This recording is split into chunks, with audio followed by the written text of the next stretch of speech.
Come to order. Without objection, the chair is authorized to declare recess at any time.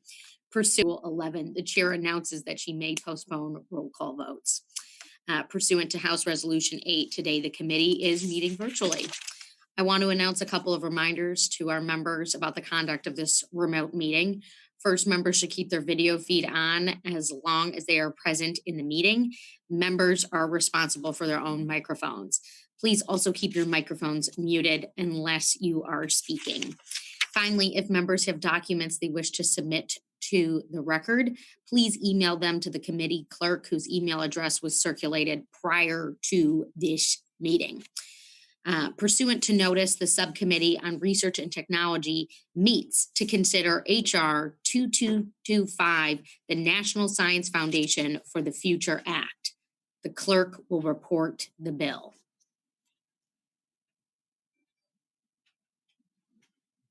HR 2225, a bill to authorize appropriations for fiscal years 2022, 2023, 2024, 2025, and 2026 for the National Science Foundation and for other purposes.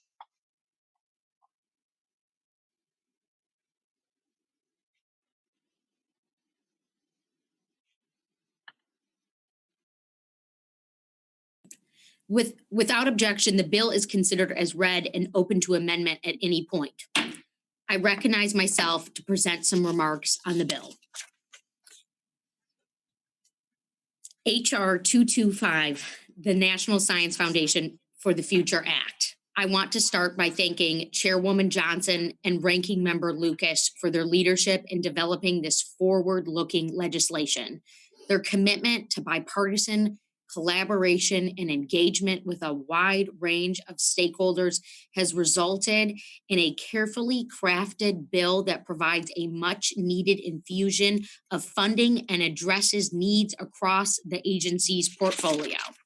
We have a suite of ambitious proposals to consider in the NSF for the Future Act, from scaling up pre-K-12 STEM education research innovations and modernizing undergraduate and graduate student training, bringing American students across the country into the scientific research enterprise, to making research data more flexible, funding more research-enabling infrastructure, and expanding opportunities to participate in NSF-funded projects. The bill also ensures the agency is equipped to combat efforts by malignant actors to undermine the culture of openness, collaboration, and integrity that has long been the cornerstone of the U.S. academic research excellence.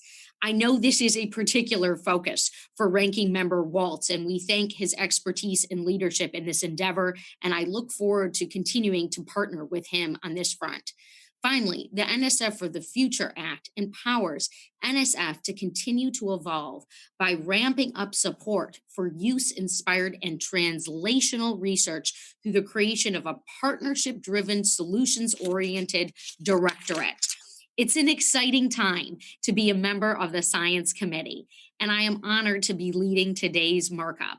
I am proud to co-sponsor the NSF for the Future Act, and I take this task before us today very seriously. We must take our time and be thoughtful about the needs of the agency and the American people, the economic opportunity before us today. While I'm excited about the prospect of unleashing the agency to do more of what it does best and to take on new challenges, I feel strongly that our top priority should be to do no harm, continue to do good. While the National Science Foundation plays a pivotal role in our research ecosystem as the only federal agency charged with supporting fundamental research across all scientific disciplines, we cannot risk undermining or diminishing this function. Our capacity to innovate will dry up if we choke off the flow of fundamental research and give way to the flex. Served a unique role of agencies given its broad mission of, quote, promoting the progress of science to advance the national health, prosperity, and welfare, and to secure the national defense, unquote. In bringing this mission to life, the NSF supports the basic research that fuels major technological innovations, including smartphones, GPS, the internet, new research disciplines, and supports and trains generations of scientists and engineers. This legislation has been thoughtfully developed to protect NSF's core mission and more than doubles the amount of research the foundation will support over 5 years. It includes long-term planning to make strategic and sustainable investments in the STEM workforce to expand and enhance the American talent pipeline, supports the construction and maintenance of world-class facilities, promotes the research needed to develop revolutionary technologies that are crucial to our national and economic security. While making these important investments, we must focus on protecting taxpayer-funded research and technologies from adversaries like the CCP. Our federal agencies, like the NSF, need the tools and they need the authorities to reject grant applications with known participants in malign foreign talent recruitment programs. I look forward to speaking further on this topic when I offer my amendment, which is focused on strengthening safeguards to improve security training and to prevent research theft.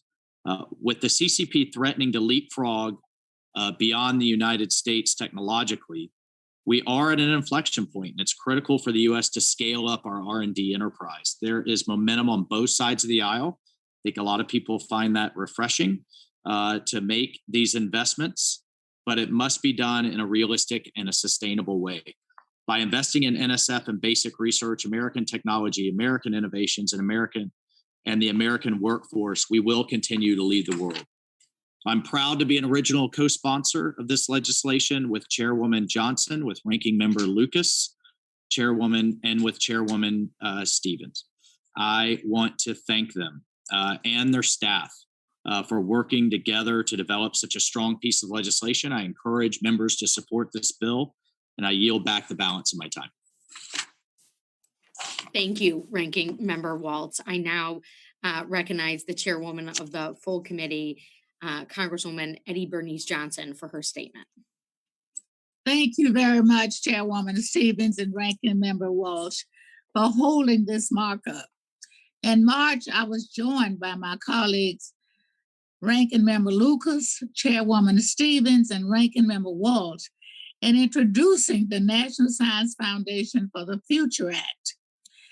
This bill is a culmination of over a year of close bipartisan collaboration and thoughtful deliberations with a wide range of stakeholders.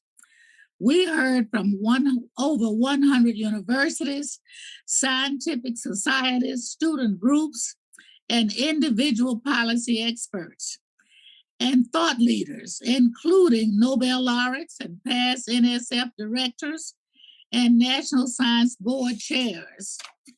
First and foremost, the research community has the capacity to pursue many more compelling research ideas than NSF can fund. We cannot afford to miss out on these good ideas, particularly in an increasingly competitive global environment. The National Science Foundation for the Future Act authorizes $3 billion increase in year one and a doubling of the NSF budget in 5 years. I have no doubt that we could authorize an even faster doubling and still spend that money well. We are also facing an urgent shortage of STEM workers and research talent that is constraining our innovative capacity. This bill has many provisions to address persistent STEM pipeline challenges at all education levels. Federally funded research must be accessible to researchers and to the public. At the same time, threats to research security have the potential to undermine the integrity of the NSF-funded research. The legislation builds on NSF's leadership in addressing both of these realities. Finally, we need to think about the long-term trajectory of NSF. At this critical juncture in NSF's history, we must re-examine our assumptions about how research is translated into benefits for society and who benefits. Federally funded research has led to discoveries and innovations, excuse me, that have vastly improved our quality of life and boosted prosperity and security. But that is not the full picture. Many people have been left behind. Many critical challenges remain. And in some cases, unfettered technology development has caused real harm. Racing ahead to beat China and developing cutting edge technologies with blinders on to the consequences for society is both short sighted and misguided. U.S. global competitiveness is important, but it cannot be our singular goal. Rather than emulating China's model for accelerating technology development, we should lead by striving to do our best selves. In the NSF for the Future Act, we push NSF to be its own best self, not to become an entirely different agency. The legislation creates a new directorate for science and engineering solutions that promotes new opportunities for researchers to help drive lasting solutions to the challenges we face as a nation. In expanding our view of who is a stakeholder in our research enterprise, we promote new kinds of partnerships. Such partnerships will inspire new research questions and spur innovations in technologies that provide maximum benefit. The directorate will enable the foundation to take big risks and experiment with new approaches while preserving its fundamental research mission. This is the first comprehensive reorganization, reauthorization of the NSF in a decade. After years of stagnant budgets, this agency is bursting at the seams with untapped potential.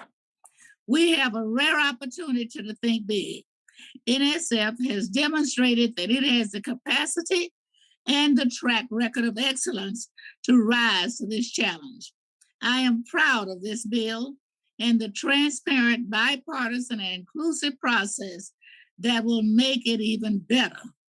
I thank Ranking Member Lucas for his partnership in this effort, and I urge all of my colleagues to co-sponsor and support this bill. I would also like to enter into the record the full list of 30 organizations that have endorsed this legislation. I thank you, Madam Chair, and yield back. Thank you. And the chair now recognizes the ranking member of the full committee, Mr. Lucas, for a statement. I would like to start by thanking Chairwoman Johnson, Chairwoman Stevens, Ranking Member Walsh, and their staff for working so diligently, thoughtfully, and in a bipartisan manner on this important piece of legislation. For the last year, our committee has examined how we can grow and evolve the National Science Foundation to meet the challenges of the 21st century while preserving what makes NSF great. After many discussions with stakeholders and experts, I'm proud to join Chairwoman Johnson, Chairwoman Stevens, and Ranking Member Walsh in introducing the NSF for the Future Act. Our bill doubles down on basic research funding at NSF, preserves NSF's important mission of basic research and science education. The bill also takes steps to enhance NSF's roles in moving research from the lab to the market. Building upon work NSF has undertaken in recent years to accelerate commercialization, our bill takes a comprehensive and strategic approach to reauthorizing NSF, including supporting a domestic STEM workforce and investing in research infrastructure. There's been a lot of discussion about NSF establishing a new directorate. In the NSF for the Future Act, we put a great deal of care into crafting a new directorate that improves NSF's ability to advance fundamental research without duplicating or seeking to replace the missions of other research agencies. Our proposed Directorate for Science and Engineering Solutions takes the basic research funded by NSF and helps apply those discoveries to solving national challenges from cybersecurity to climate change. We also propose a funding profile for the new directorate that is practical, sustainable, and in balance with the rest of the foundation. The NSF for the Future Act will help the United States retain its global leadership in science and technology. The basic research our government supports is fundamental to our economic success and has allowed us to remain at the forefront of global science and technology innovation. Our bill doubles down on that recipe for success. We face very real threats to our scientific leadership from the Chinese Communist Party, and we can't afford to fall behind. I have said several times in this committee, there is momentum on both sides of the aisle in the House and Senate for legislation to secure our global science and technology leadership, but it should be comprehensive, strategic, and sustainable. The Biden-Harris administration's budget, for example, proposes a $50 billion fund for a top-down approach to developing technologies at the National Science Foundation. And the Senate is moving forward with a massive so-called China innovation package that is growing larger by the day, with every special interest priority you can imagine. These proposals are not responsible, and I'm afraid they're not sustainable. America's continued scientific leadership requires a comprehensive and strategic approach to research and development that provides long-term increased investment and stability across the research ecosystem. It also requires interagency collaboration and public-private partnerships. It must focus on evolving technologies that are critical to our national and economic security, like semiconductors and quantum sciences. I believe that the nation that leads in science and technology will shape the world order for the next century. I'd like that nation to be ours. And I'd like for emerging technologies to be developed with our values of transparency and fairness. I believe the only way to reach consensus and produce meaningful legislation is to engage in robust debate and dialogue, to proceed through regular legislative order, and to leave the partisan provisions for the partisan measures. Today's subcommittee markup demonstrates a commitment to that process from Chairwoman Johnson and the members of the committee. I'm pleased to see productive engagement by members of this subcommittee on both sides of the aisle, with many thoughtful amendments being proposed today. I will respectfully say this, that I hope that the House and Senate leadership will give the committees of jurisdiction the opportunity to pass thoughtful legislation that supports American innovation, addresses the generational threat of the Communist Chinese Party, and secures the future for our children and grandchildren. I look forward to continuing to work with Chairwoman Johnson, Chairwoman Stevens, Ranking Member Waltz to move this bill to the finish line and across it. Yield back, Madam Chair. Thank you. At this time, before we move to amendments, does any member wish to be recognized to speak on the full bill? Madam Chair? Mr. Foster, you are recognized. Yeah, I move to strike the last word.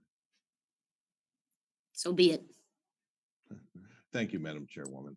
I would like to thank our ranking members and chairs of both the full committee and of this subcommittee for their true and bipartisan commitment to expanding scientific research and education back to their historic and appropriate levels for the modern age.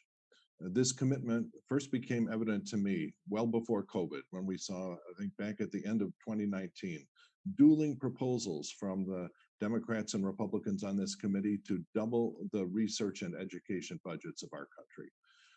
Both of these, remarkably, had reportedly received approval all the way up through the top levels of leadership in each party. And it's a tribute to the commitment to bipartisanship in this committee that we are meeting today to mark up a bipartisan and unified piece of legislation authorizing historic and overdue increases in the budget and achievable expansion plans to the scope of work for the National Science Foundation. This is the first of several science agencies where a significant and thoughtful budget increase must be authorized and appropriated to achieve a balanced and achievable return to the necessary and appropriate levels to ensure and expand STEM competitiveness in the United States. Over the past few weeks and months, I've been contacted by and had the opportunity to hear privately and informally from a great many of stakeholders in the scientific community, university, and federal communities about the National Science Foundation reauthorization. there and through the excellent hearings that our chairwoman and ranking member have held, as well as these individual meetings, I've received input from many people on what the reauthorization should look like.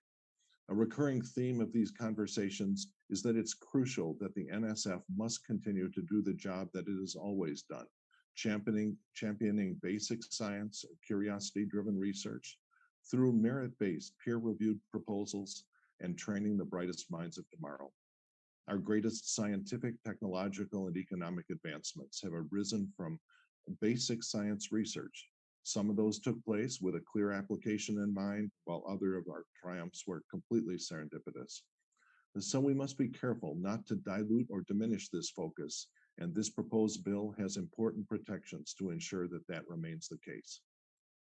In addition, there's a strong belief that Congress should not be micromanaging that details of basic research in an attempt in our copious free time to try to predict or control what the technological future looks like. We simply have to trust our scientists and allow them the flexibility to direct their research in the areas that are the most promising or the most exciting. And with these principles, the NSF can continue to contribute the way it has in the past. The second concern that's been raised about properly managing overlapping research areas between different science agencies. A certain amount of redundancy in R&D and in technology transfer actually helps ensure that no research or commercial opportunities are allowed to slip through the cracks. And in recognition of this, virtually all of our science agencies perform a mixture of basic and applied research and commercial tech transfer. However, the federal government should have a coordinated plan in place to ensure that individual agencies focus on their strengths and avoid excessively duplicative research projects. This is a normal part of the budgetary process in a properly functioning administration, and we look forward to the detailed planning that should be visible in the new administration's non-skinny budget when it comes out. So this NSF reauthorization is really only the start. And the third and possibly most important concern is to do everything we can to make sure that the NSF and all of our scientific investments are appropriately and predictably funded in the long term. And so I return to where I start. The NSF for the Future Act is a wonderful embodiment of the bipartisan desire to support and expand our scientific community, and this represents our best hope of sustainably expanding support for the NSF and for science broadly well into the future. And I yield back. Thank you. Does any other member wish to be recognized to speak on the full bill at this time? Okay. And with that, we will proceed to amendments in order of the roster. The first amendment on the roster is an amendment offered by the gentle lady from Wisconsin. She is recognized to offer an amendment. Thank you so much, Madam Chair, ranking members, Chair, and ranking member of the full committee. I am so excited today to be here. Oh, pardon me, Madam Congresswoman, we will suspend and have an amendment reported by the clerk, your amendment reported by the clerk at this time. Oh, I'm sorry. No, you're great. You're great. Amendment number 1, amendment to HR 2225, offered by Ms. Moore of Wisconsin and Ms. Ross of North Carolina. Thank you so much. And I am so happy to be joining Congresswoman Ross on this amendment. I think it's a really important step in equalizing access to STEM education and its historic investment in minority serving institutions and other institutions. And while this funding may be transformative for so many in my own Milwaukee district, we need to meet students all over our country wherever they are. I believe that we start seeking STEM education students too late. It's just too late when they're freshmen in college to start trying to discern their interests and aptitude in science. And with this amendment, we're going to seek out those students that with rising student costs, different paths that students choose to attend local community colleges for 2 years, to save money while receiving a quality education. This is a prime place, I think, to recruit our next generation of STEM workers. And that's why I've introduced an amendment that would allow community and technical colleges to receive access to NSF funding. This amendment would not only diversify the STEM workforce, but it would help to reach those who may not have access to otherwise wonderful schools like my own Milwaukee area technical college, who are already doing phenomenal work in the STEM field. And that's why I believe that we should be working with them, other likewise institutions around the country, to develop and expand their programs. I want to thank the chairwoman and ranking member again, and I urge passage of this amendment, and I yield back the balance of my time. Is there any further discussion on this amendment? Madam Chair. Congresswoman Ross will be recognized. Thank you very much, Madam Chair. And I am honored to join my colleague, Representative Moore, in this amendment. She was brilliant when she came up with it, and this is the first of many beautiful partnerships. I also want to thank you, Madam Chair, and the chairs of this committee and the ranking members for prioritizing this very important bill. The National Science Foundation for the Futures Act will enable NSF to fund more researchers, expand STEM education, and broaden participation by underrepresented groups. I represent the Research Triangle area in North Carolina, which is home to hundreds of STEM-focused companies, nonprofits, and institutes that are looking for skilled workers. North Carolina State University in my district receives many National Science Foundation grants and has been a leader in mentoring the next generation of STEM workers. The local economy depends on a pipeline of talented students and researchers who have received exceptional training and hands-on experience. We need to take advantage of the potential of all people across this country, no matter their background. And those are the folks who are in our community colleges. It's one of the most diverse student bodies we have, with all types of talents. In that vein, I'm thrilled to support the amendment introduced by my colleague, Congresswoman Moore. The amendment supports STEM students as they transition from community colleges to four-year institutions and on to their careers. My district is home to a number of HBCUs, including St. Aug's and Shaw, and also Wake Tech, which is larger than any institution of higher education in the state of North Carolina. And their students will benefit so greatly from this support. Ultimately, the entire community, state, and region help from having highly skilled STEM workers, and I am thrilled to support this amendment. Thank you, Madam Chair, and I yield back. Thank you. And the chair will recognize herself to speak on this amendment. I too want to thank Congresswoman Moore for her leadership and her introduction of this amendment that is just an absolutely invaluable addition to the bill.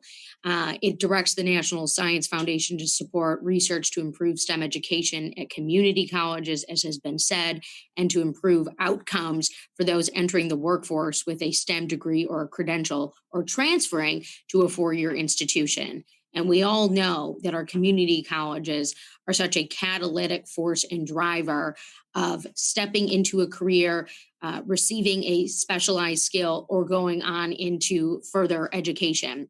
We know that the hands-on research experiences addressed in this amendment are so important for STEM education at all levels. The amendment also focuses on developing new and innovative ways to address and diversify our STEM talent pipeline, an urgent priority for our nation. I urge my colleagues to support this good amendment, and I too relate this back to what we have in Michigan with Oakland Community College and Schoolcraft College, where we have seen this in real action and the impacts that this amendment will make on our overall efforts. Thank you, and I yield back. Does any other member wish to contribute to the discussion on this amendment at this time? If there is no further discussion, the vote occurs on the amendment. All in favor, say aye. Aye. Aye. Those opposed say no. The ayes have it, and the amendment is agreed to. We will continue with the amendments in the order of the roster. The next amendment is also offered by the gentle lady from Wisconsin. She will recognize the amendment, and then the clerk will report the amendment. So it's just one sentence. I have an amendment at the desk from Ms. Moore, and then the clerk will report it. Ms. Moore. Thank you so much, Madam Chair. I have an amendment at the desk. The clerk will report the amendment. Amendment number 2, amendment to HR 2225, offered by Ms. Moore of Wisconsin. Thank you so much, Chairwoman, for recognizing me again. Amendment number 2. I, like you, Madam Chair, am from a Great Lake state. And I just want to emphasize that our Great Lakes provide about 84% of our fresh surface water to North America and 21% of the fresh water on the planet. It is really an important ecosystem. And as we consider ways to take the NSF into the future, to continue to move our nation's research enterprise forward, we need to make sure it continues to deal with some of the pressing challenges holding our communities back and endangering our children.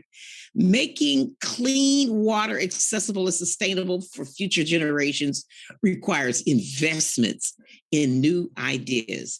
And NSF is uniquely positioned to advance water innovation.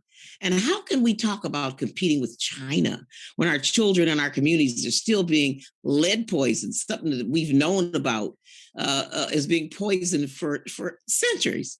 A 2016 report by the President's Council of Advisors on Science and Technology noted that, quote, the federal government should create a new focused research entity to develop transformational technologies aimed at improving the safety of drinking water, unquote.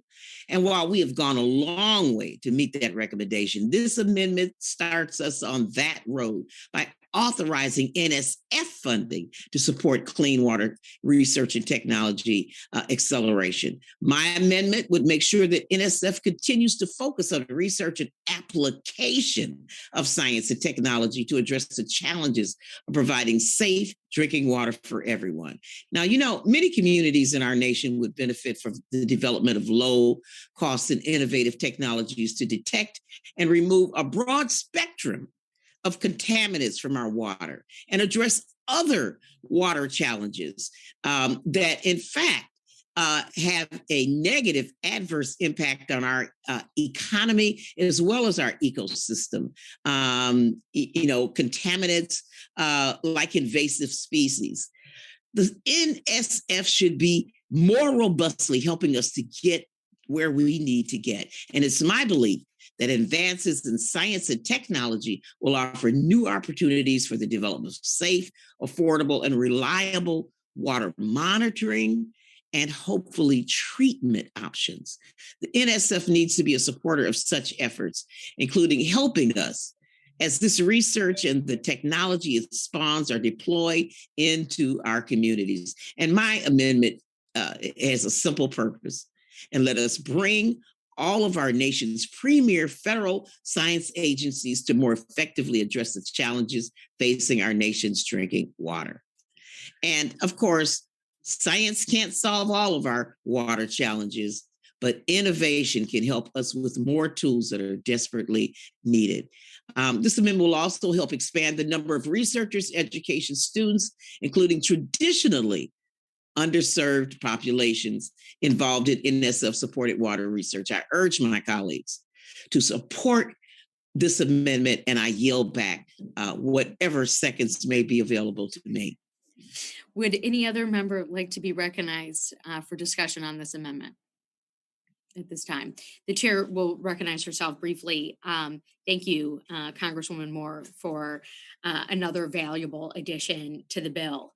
Across the United States, from rural parts of Tennessee to urban centers like Flint and Miami, water and wastewater systems shape the health, vitality, and future of our communities.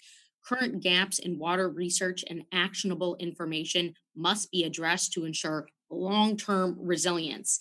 Your amendment directs the NSF to support research and education activities to improve our water systems. It is a ripe innovation and research opportunity for us, and I encourage my colleagues to support this amendment and yield back. And again, would any other member for the good of the order like to be recognized for discussion on this amendment at this time?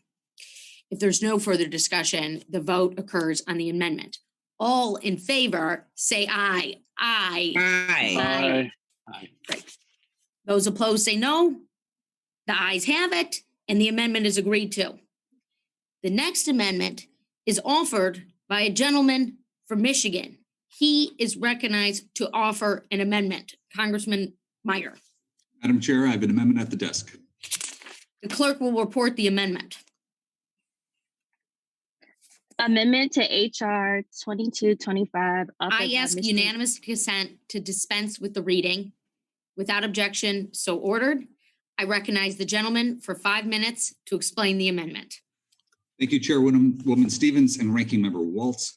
My amendment today would simply modify this bill to ensure that students interested in degrees related to cybersecurity are eligible applicants for scholarships and fellowships under the NSF's Graduate Research Fellowship Program.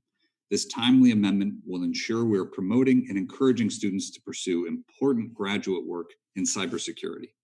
After the recent attacks on the Colonial Pipeline, which are ongoing and have impacted millions across this country in the gasoline supply, and the earlier SolarWinds attacks that we're still learning the full extent of, we know that improving our cybersecurity capabilities is more important than ever, a significant national security issue, and something we need to encourage our best and brightest students at home to pursue in their graduate work.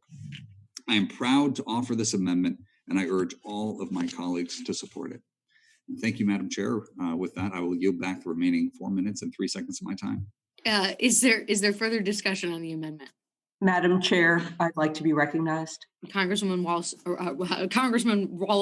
shall be recognized. Thank you very much, Madam Chair. I just want to thank the gentleman for bringing this very, very important amendment forward. My state of North Carolina was affected dramatically and still suffers the effects from the Colonial Pipeline. I also want the gentleman to know that North Carolina State University has an outstanding graduate program that is ready to receive these funds. So thank you so much for bringing this forward. Any other member would like to discuss this amendment at this time? Madam Chair. Ranking Member Waltz is recognized. Yeah, thank you, Madam Chair. I strongly support Congressman Meyer's amendment. I greatly appreciate his work on cybersecurity issues as a member of the Science Committee, as well as on the Homeland Security Committee. The gentleman's amendment does help address a critical need for cybersecurity professionals in the United States. The pipeline cyber attack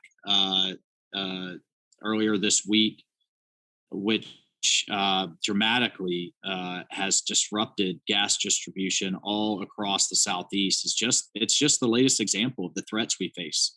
Cyber criminals, foreign actors, foreign governments are working every day to find vulnerabilities in our cyber systems. The United States is in desperate need of workers with cyber skills at all levels, from PhD to skilled technical workers. And this change to the Graduate Research Fellowship Program was a recommendation made. I think this is critically important. This was a recommendation made by the Cyberspace Solarium Commission. The bipartisan commission was authorized as part of the National Defense Authorization Act of 2019 to develop a consensus on a strategic approach to defending the United States in cyberspace against cyber attacks of significant consequences. So Congress has made steady progress in passing the legislative recommendations made by the commission. I'm glad this amendment continues that work. I urge my colleagues to support the amendment, and I yield back. Thank you. And the chair would like to recognize herself. I too want to thank Congressman Meyer for this good amendment. Part of the reason cybersecurity issues are so prevalent is that the demand for skilled cybersecurity professionals far exceeds the supply. And this is something that I was working on in the public-private partnership space before I got to Congress in regards to how we can compel a cybersecurity workforce to emerge, to grow, and to step up. And this is a great step in that direction for including those who get a master's or a doctorate in cybersecurity fields to be eligible for a graduate research fellowship program.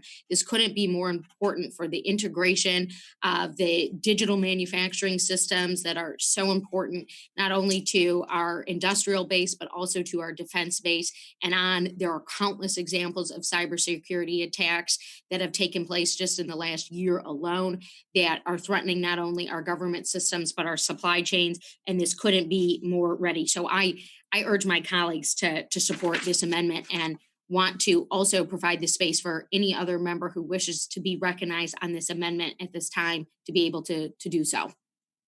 If there is no further discussion, the vote will occur on this amendment. And all in favor will say aye. Aye. Aye. Those opposed say no.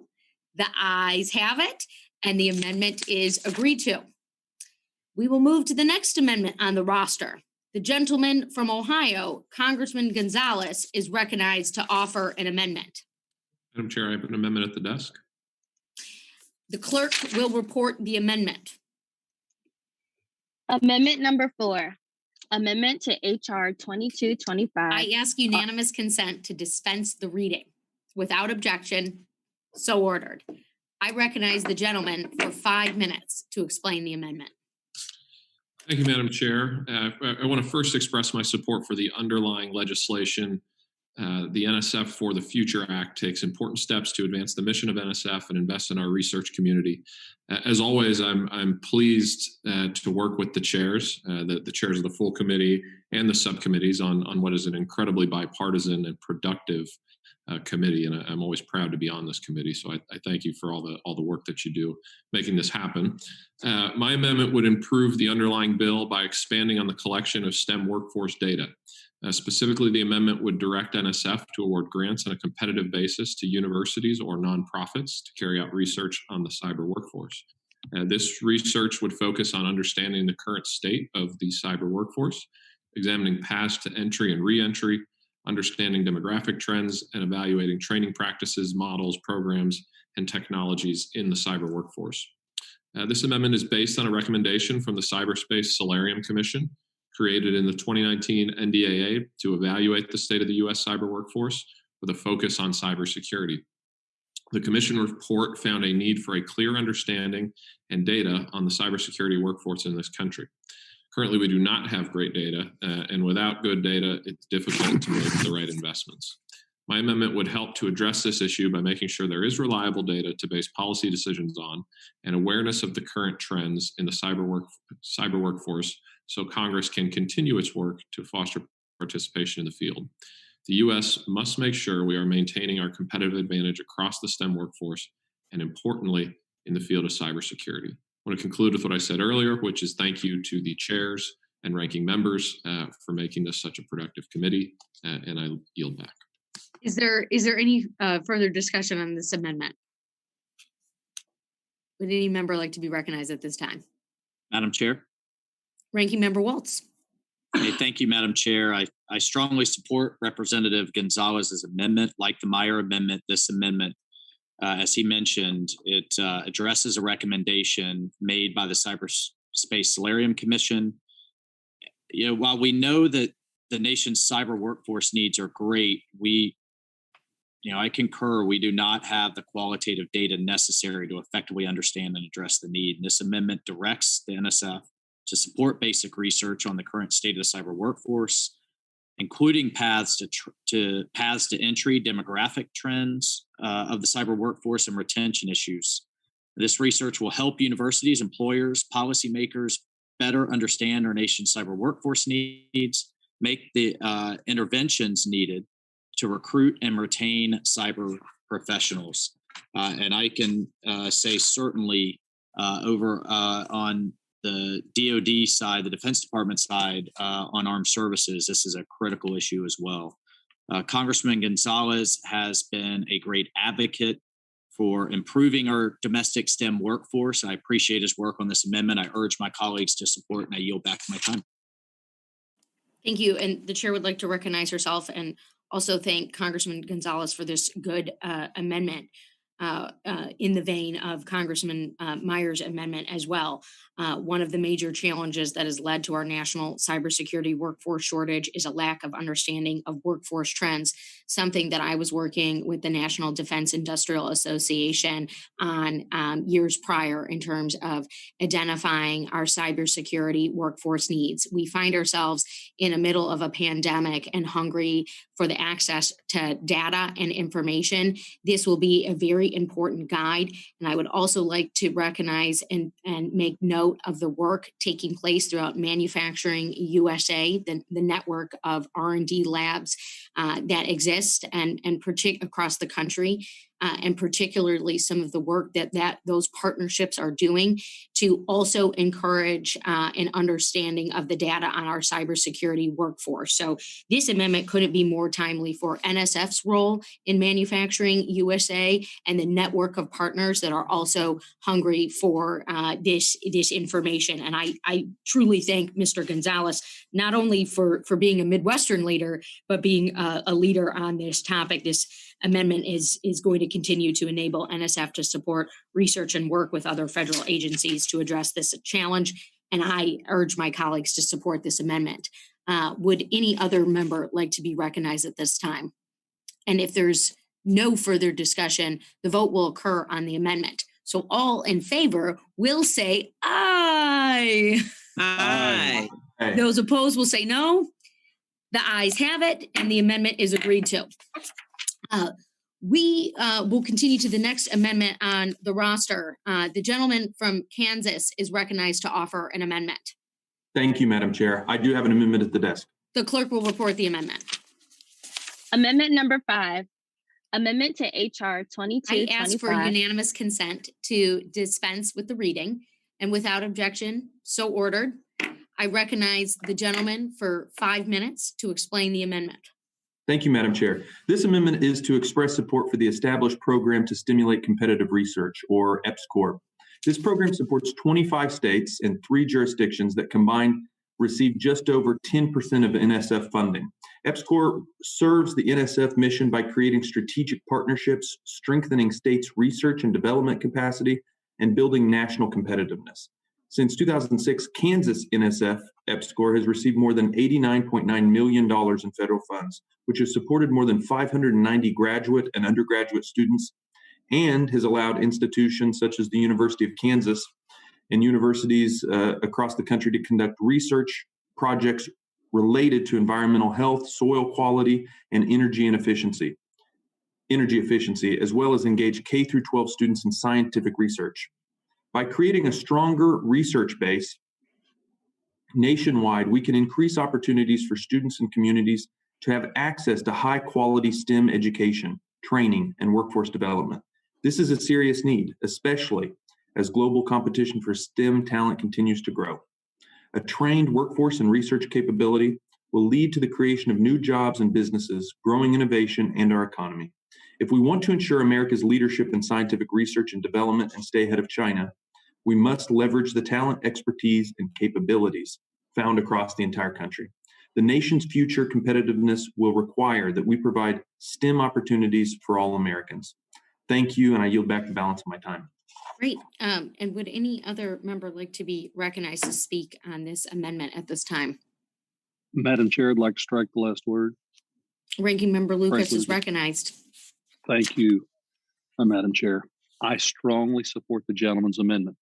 This amendment reinforces the important role that NSF's established program to stimulate competitive research plays in addressing geographic disparities in federal research funding between rural and urban communities. In my home state of Oklahoma, EPSCoR program has engaged over 60,000 K through 12 students and teachers in STEM, including through an innovative statewide Girl Scout STEM initiative. It has also added more than 25 new faculty positions at Oklahoma universities. These investments have a tremendous impact, ensuring that we're giving every student, no matter their zip code, access to high quality STEM opportunities. It is important to make sure investment doesn't just happen on the coast or at the top 10 universities, but also in places like Stillwater, Oklahoma, land-grant university institutions like Oklahoma State, or historically Black colleges and universities like Langston University. We need to do more to ensure STEM opportunities reach more Americans, and EPSCoR plays a critical role in making that happen. I urge my colleagues to support this amendment, and I yield back, Madam Chair. Would any other member like to be recognized at this time on this amendment? If not, the chair would like to briefly recognize herself. I want to also thank Mr. LaTurner for his amendment. This amendment highlights the importance of the EPSCoR program. I thank Mr. LaTurner for his energy around this program. The amendment will ensure researchers and students across the country, including those who happen to live in rural areas, have opportunities to participate in NSF-funded projects. And this is part of the stakeholder feedback that we've received about NSF's mission and purpose and opportunity. Study after study has shown that research experience is a critical driver of student retention in STEM fields. The EPSCoR program addresses longstanding geographic inequities, something that Mr. LaTurner is seeking to champion here today in federal research funding, and plays a critical role in ensuring we are drawing on STEM talent in regions all across the country. I urge my colleagues to support this amendment. And if there is no further discussion, the vote will occur on the amendment. All in favor will say aye. Aye. Those opposed will say no. The ayes have it, and the amendment is agreed to.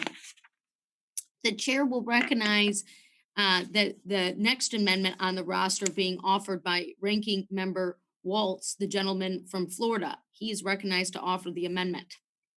Madam Chair, I have an amendment at the desk. The clerk will report the amendment. Amendment number 6, amendment to HR I will ask 2225. unanimous consent to dispense with the reading. Without objection, so ordered. I recognize the gentleman from Florida for 5 minutes to explain the amendment. Thank you, Chairwoman Stevens, for the opportunity to speak on my amendment. I'd like to thank Dr. Foster for agreeing to co-sponsor this important amendment with me. As I mentioned in my opening statement, the NSF for the Future Act bill increases funding for fundamental research, improves STEM education and research training, increases that I believe are necessary for our global competitiveness. Again, while making these investments, we must also secure taxpayer-funded research and technologies from adversaries like the Chinese Communist Party. While the NSF for the Future Act includes some provisions to increase research security, my amendment would build upon these provisions to improve best practices, provide tougher safeguards to prevent research theft and foreign influence. Currently, the NSF funds approximately 27% of all federally funded basic research at U.S. colleges and universities, leading to 12,000 annual awards to more than 40,000 recipients.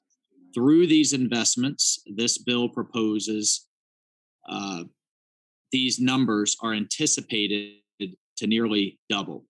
With that growth comes a greater need for resources, authorities, and tools for the foundation, sponsoring institutions, and applicants to identify and address malign foreign influence and research theft. My amendment will help the Office of Research Security within the NSF with staff needed to handle the growing number of cases it is faced with, and the authority to further investigate and act on concerned findings.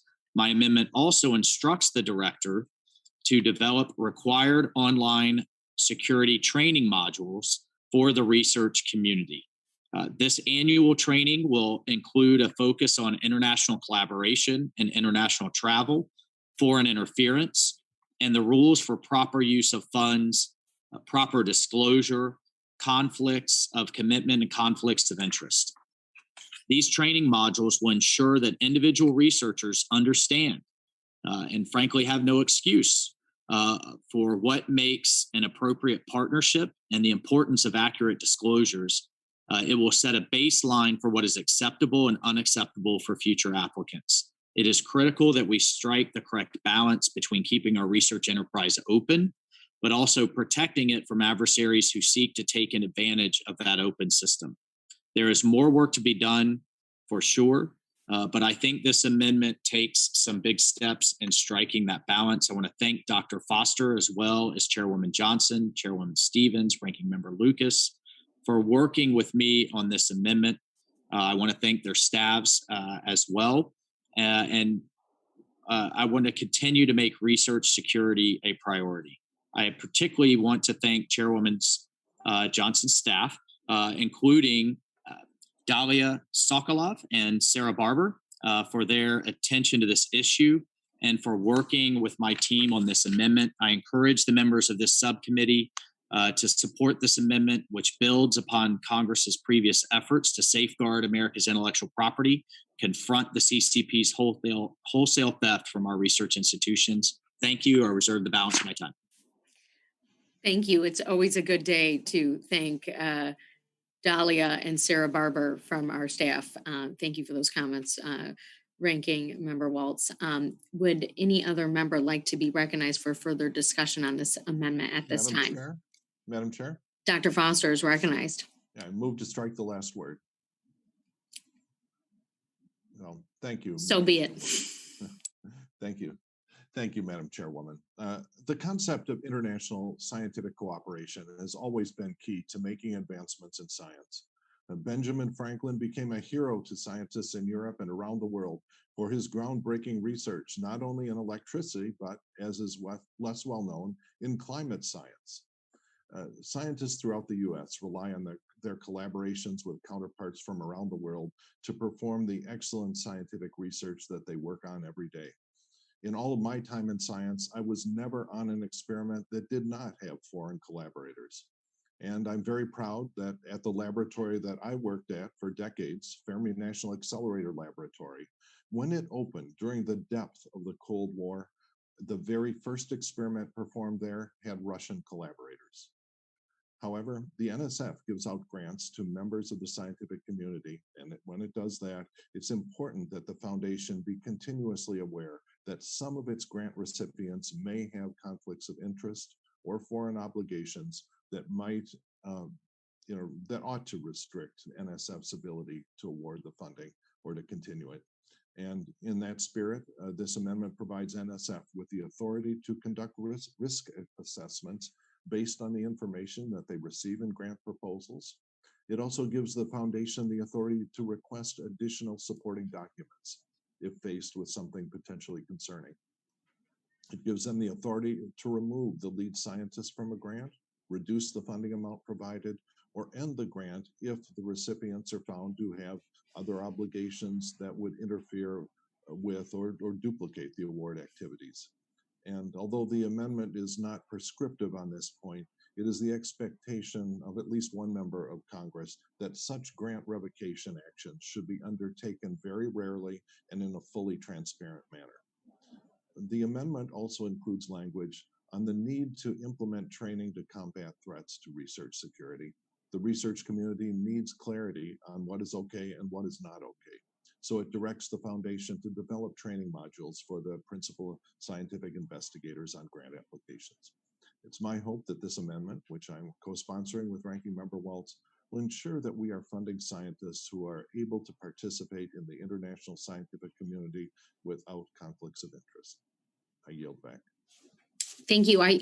Dr. Foster, the chair will recognize herself. I too want to thank Ranking Member Waltz for this important amendment, and Dr. Foster for working together in a bipartisan manner on this critical issue.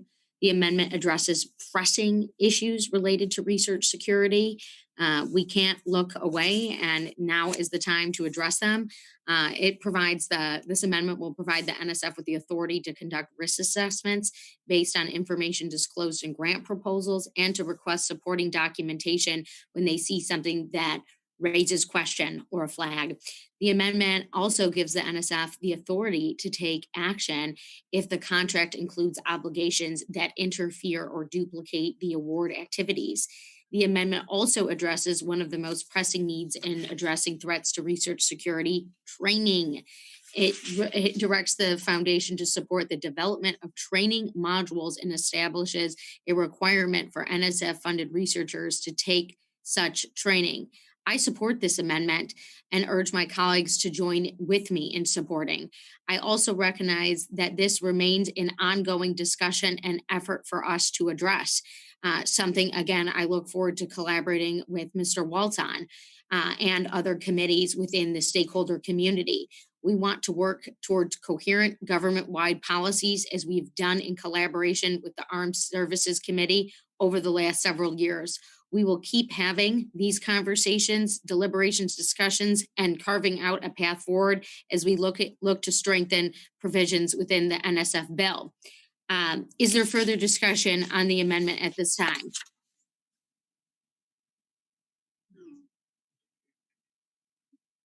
If there is no further discussion, the vote occurs on the amendment. All in favor will say aye. Aye. Aye. Those opposed will say no. The ayes have it, and the amendment is agreed to. The next amendment on the roster is offered by the gentle lady from Pennsylvania. Congresswoman Wild is recognized to offer an amendment. Thank you so much, Madam Chair.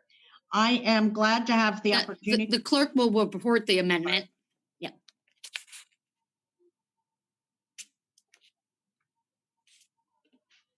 Amendment number 7, amendment to HR 2225. And I ask unanimous consent to dispense with the reading. Without objection, so ordered. I now recognize the gentlelady for 5 minutes to explain the amendment. Thank you, Madam Chair. I am glad we have the opportunity today to further America's scientific and research leadership with this comprehensive bipartisan National Science Foundation legislation. I'm excited that the bill also looks to tackle key issues confronting our country, such as cybersecurity, climate change, and our science, technology, engineering, and math workforce with a new National Science Foundation directorate. Among the many important areas of fundamental research supported by the foundation, the National Science Foundation for the Future Act identifies risk and resilience research as a key need for our country in the coming years, and I completely agree with this topic's importance. I represent Pennsylvania's Lehigh Valley, where we are seeing increasing frequent and severe floods that disrupt our lives and damage our infrastructure. Our scientific community must play a leading role in advancing our knowledge of the evolving risks our society faces. But in order to develop resilience to these threats, we also need research that accounts for the complexity of our infrastructure systems and that examines the human nature aspect of these questions. My amendment to this bill expands upon the research the NSF will support to that end. Specifically, it builds on the bill's current language to also support research that advances understanding of the interdependence among critical infrastructures, that helps develop the tools we need for innovation in resilient infrastructures, and that investigates human perception and understanding of risk, both as individuals and as a community. Lehigh University in my district is one institution that is leading in such areas as home to 3 interdisciplinary research institutes. For example, the Institute for Cyber Physical Infrastructure and Energy has researchers investigating our society's reliance on energy, communications, and transportation systems, how such systems are connected and dependent on each other, and from that understanding, how they can be developed and adapted to be resilient and secure in light of changing risks. Retaining our nation's leadership in science and technology will require that we have a strong understanding of the risks our critical systems face and the ability to build resilience to those threats. For that reason, I urge adoption of this amendment, and I yield back. Is there any further discussion on this amendment? If not, the chair will recognize herself and thank Congresswoman Wild for her spot-on amendment. The amendment expands the scope of the activities supported by NSF risk and resilience research programs to include research equipment and instrumentation for resilient engineered infrastructure. Each year, natural disasters cause billions of dollars in damage to our infrastructure. Climate change has amplified these risks, and we have witnessed a new devastating scale of destruction from tornadoes, hurricanes, floods, earthquakes, and wildfires as we debate a major new investment in infrastructure. In the House chamber, we must invest in research and research enabling equipment and instrumentation to ensure those investments can stand the test of time.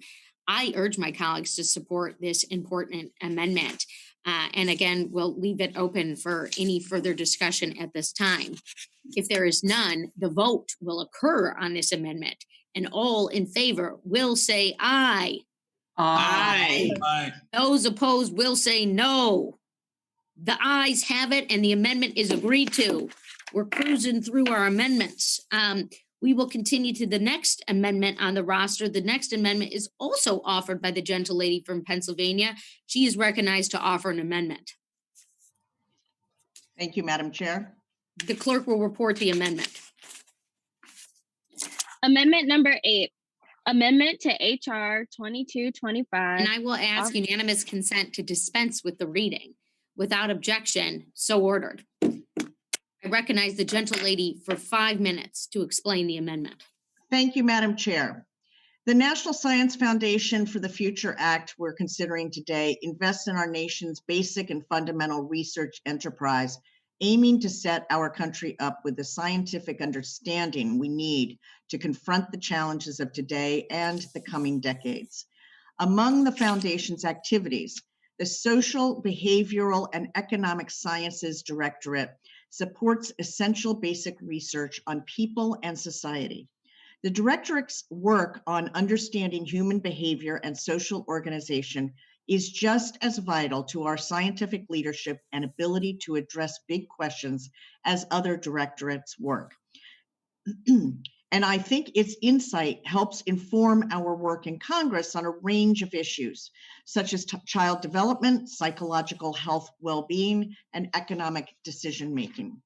One thing I hear about constantly in my district is the influence of technology on our lives, our brains, our attention spans, our productivity, and our self-esteem, particularly for kids and teens.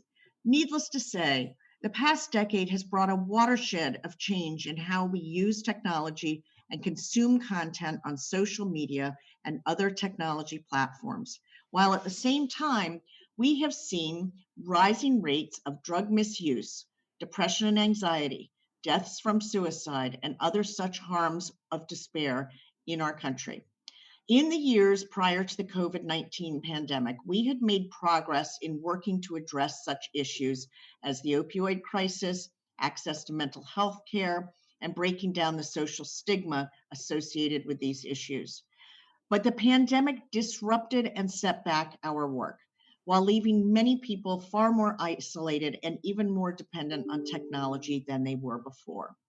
We are online more than ever, working, learning, and trying to keep our social connections alive.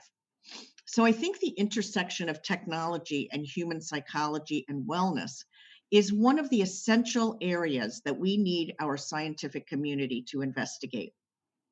My amendment would add an additional topic to the legislation's areas of fundamental research to this end.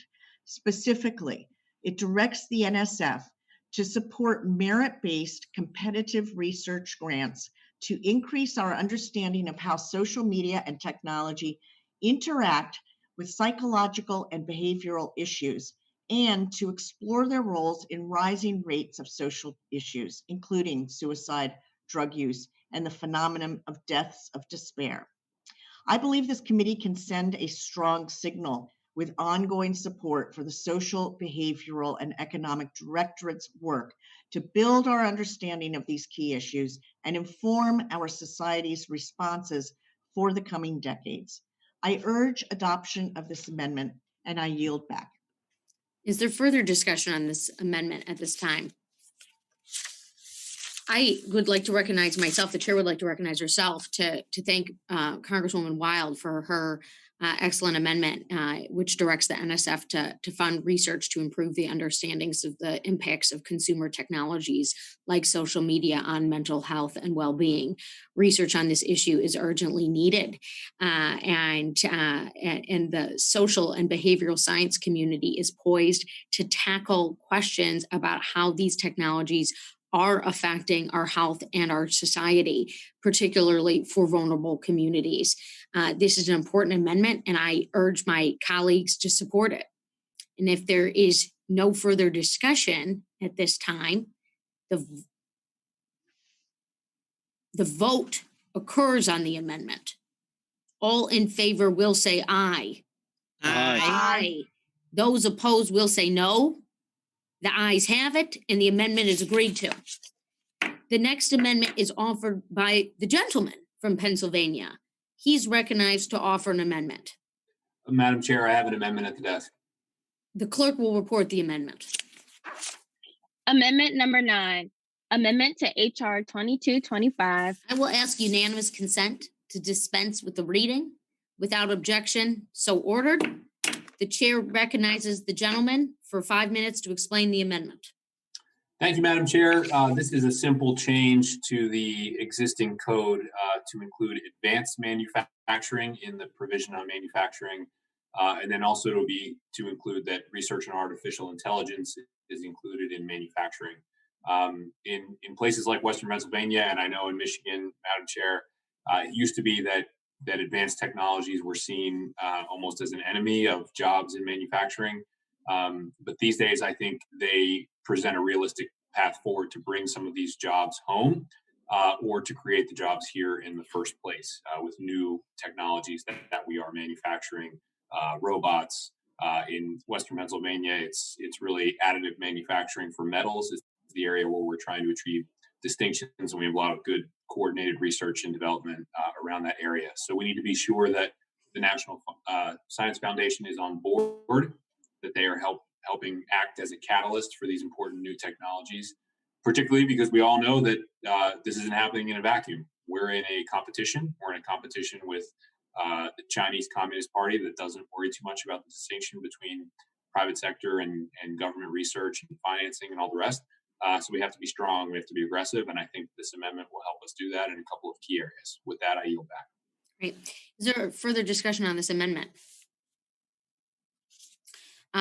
If not, the chair will recognize herself just to thank Mr. Lamb for his amendment. Obviously, the United States has been a longtime powerhouse in manufacturing, and thanks in large part to federally funded research that also helps to catalyze innovations and forge public-private partnerships, and investment in advanced manufacturing has just consistently paid off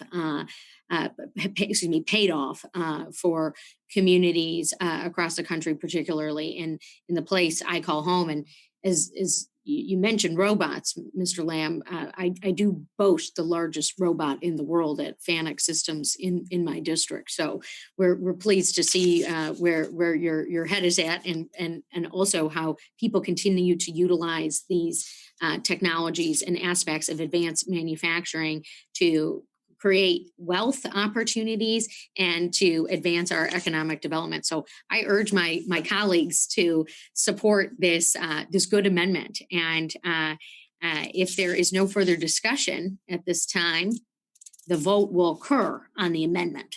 All in favor will say aye. Aye. Aye. Aye. Those opposed will say no. The ayes have it. The amendment is agreed to. We will now proceed to the next amendment on the roster. The next amendment is offered by the gentleman from Illinois. Dr. Foster is recognized to offer an amendment. Thank you, Madam Chair. I have an amendment. And then the clerk will report the amendment. Amendment number 10, amendment to HR 2225. And I will ask unanimous consent to dispense with the reading. Without objection, so ordered. And the chair will now recognize the gentleman for 5 minutes to explain the amendment. Thank you, Madam Chairwoman.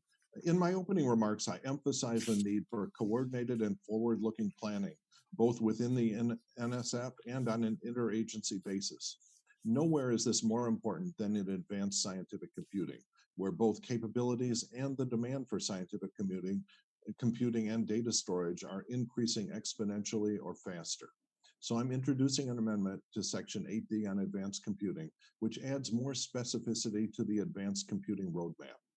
It's crucial for the U.S. to maintain leading-edge high-performance computing, or HPC, infrastructure in order to continue U.S. world leadership and scientific competitiveness, particularly given the increasing demands on the U.S.'s own HPC resources. The NSF should lay out a plan for its future computing investments to enable transformational science and engineering research. The NSF has already begun the planning process for a leadership class computing facility, or LCCF. This facility is expected to support a computing environment tenfold or more faster in time to solution performance compared to the current NSF leadership system. However, this system alone will not be enough to meet U.S. science and engineering research needs and maintain U.S. leadership. As the need increases for effective data management across NSF research areas, expanded NSF investments in adequate computing assets, resources, and services will be needed to ensure U.S. leadership in a range of innovation areas. The NSF for the Future Act takes an important step to address this issue by encouraging NSF to collect information on the advanced computing needs of grant proposals and to publish a 5-year advanced computing roadmap. This amendment will strengthen this language by, among other things, first, requiring grant proposals to include information on estimated computational resource needs, requiring information on advanced computing needs to be released every 2 years, and ensuring that the roadmap establishes both what the advanced computing resources what are needed, as well as how investments in mid-scale research infrastructure programs can play a part, and how the major research equipment and facilities, or MREFC account, can be leveraged. I look forward to the advances that NSF will be able to make through this amendment, and I yield back. Is there further discussion on this amendment at this time? If not, the chair will recognize herself. Thank you, Dr. Foster, for this amendment. That is certainly going to address the urgent need for ramping up our domestic computing capabilities. Increases in advanced computing capabilities are going to open the door to new areas of scientific discovery and innovation.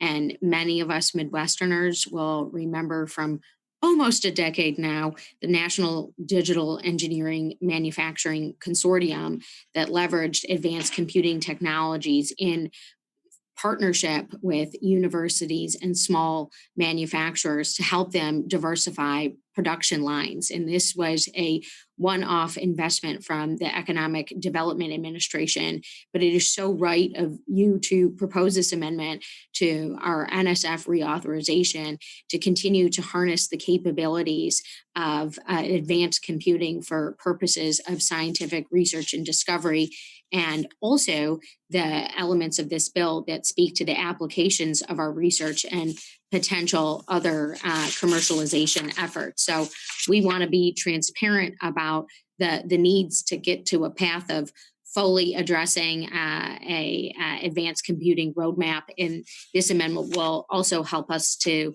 engage in that effort. And I encourage colleagues to support this good amendment. And again, leave it open to further discussion. If there is no further discussion, the vote will occur on this amendment. All in favor will say aye. Aye. Aye. Aye, okay, aye. And those opposed will say no. The ayes have it. The amendment is agreed to. The next amendment on the roster is offered by the gentleman from the Commonwealth of Virginia. Mr. Byer is recognized to offer an amendment. Thank you, Madam Chairwoman. I'm offering this amendment to the NSF. Pardon me, Mr. Byer, the clerk will report the amendment. Oh, thank you. Amendment number 11. Amendment to HR 2225. And I will ask unanimous consent to dispense with the reading. Without objection, so ordered. The chair now recognizes the gentleman for 5 minutes to explain the amendment.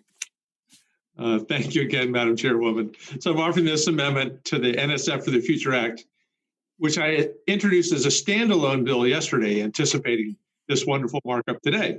And this amendment would establish a national secure data service demonstration project within the National Science Foundation.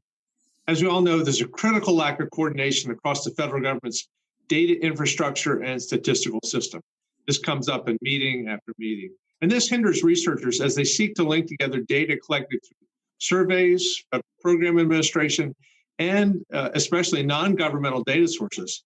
And therefore it limits our ability as policymakers to make evidence-based decisions. So I didn't come up with this by myself. This is based on recommendations from the 2017 Commission on Evidence-Based Policymaking Report, which actually recommended the establishment of a national secure data service. So this service is going to begin as a demonstration project. So it will facilitate access to data for qualified researchers, but will also ensure privacy and transparency for the data services activities. So the National Data Service Demonstration Project will test and refine models of how to implement and scale up the service in the future.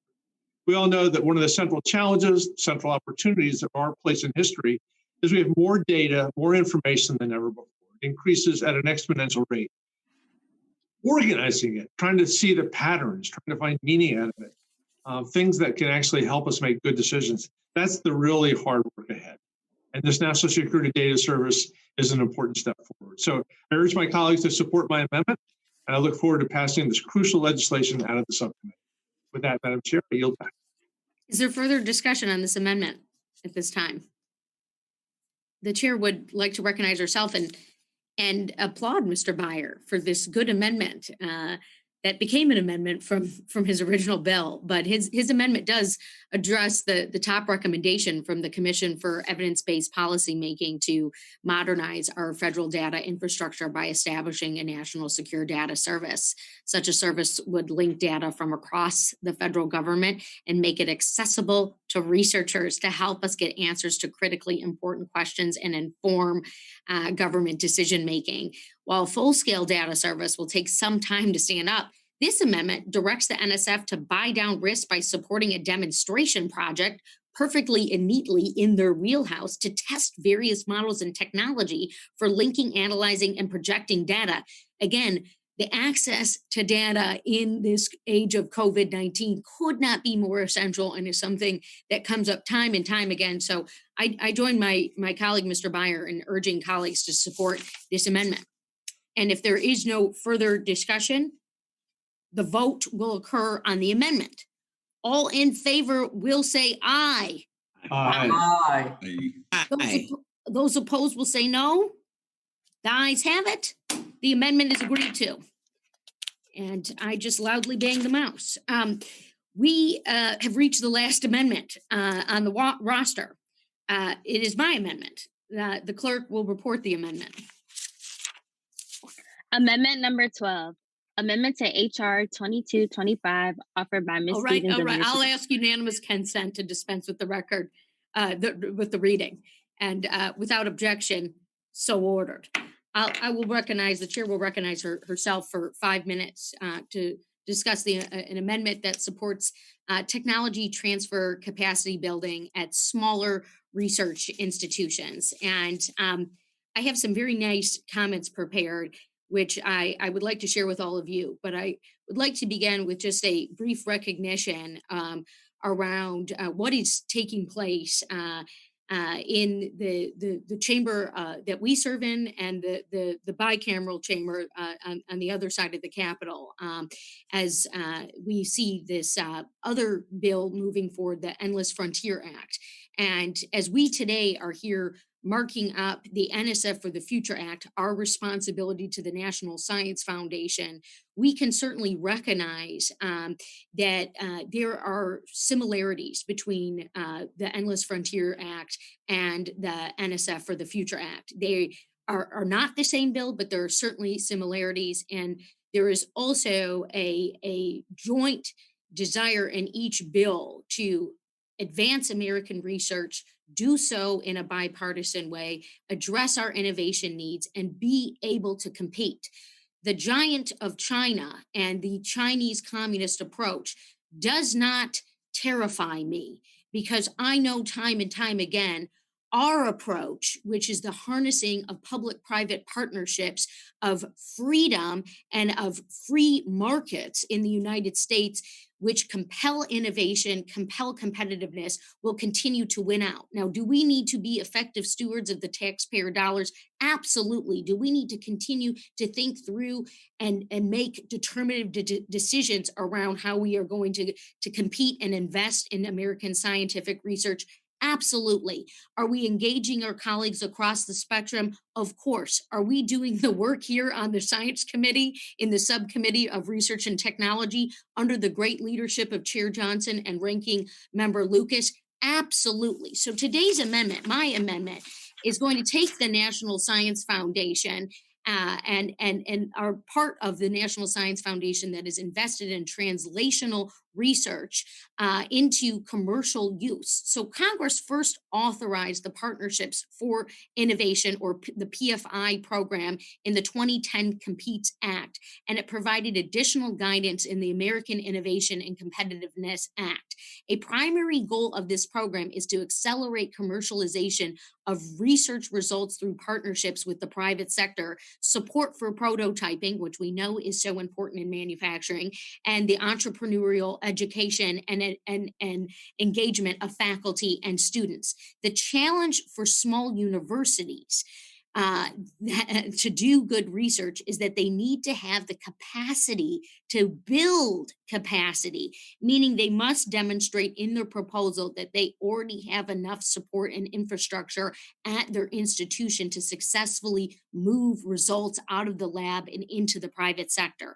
As a result, this program, like so many others at NSF, tends to favor larger institutions that already have some technology transfer infrastructure. I see this in my own district, whereas Oakland University may not be MIT or Stanford, but they have brilliant faculty, including recipients of the very prestigious NSF Career Award, but it only takes $6.3 million in federal R&D funding annually.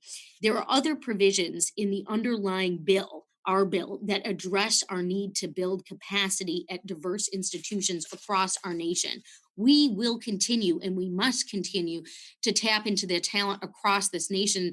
This has been a theme of our amendments here today, and not leave out good ideas. And so we're not going to do that without providing extra support to build capacity at smaller institutions so that they can become more competitive, which is what my amendment absolutely does. To assist and to help with the technology transfer capacity at what other provisions would do in the research and STEM educational capacity of the NSF bill. So with that, I would like to encourage colleagues to support this amendment that does draw down from one good idea in the Endless Frontiers Act, but is quite complementary to what we are doing in the NSF for the Future's Reauthorization and Act. And would like to now yield back and recognize any other member for discussion on this amendment. Madam Chair. Ranking Member Waltz. Madam Chair, I support your amendment, and I commend you for your work on improving technology transfer from universities to the private sector.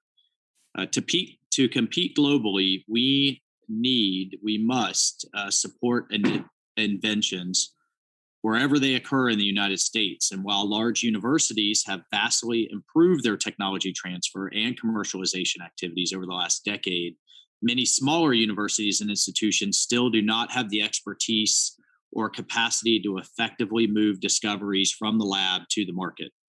This amendment will help emerging research institutions like those in my own district build capacity and gain that expertise. These institutions will then have the tools they need to sustain these activities after the period of the grant.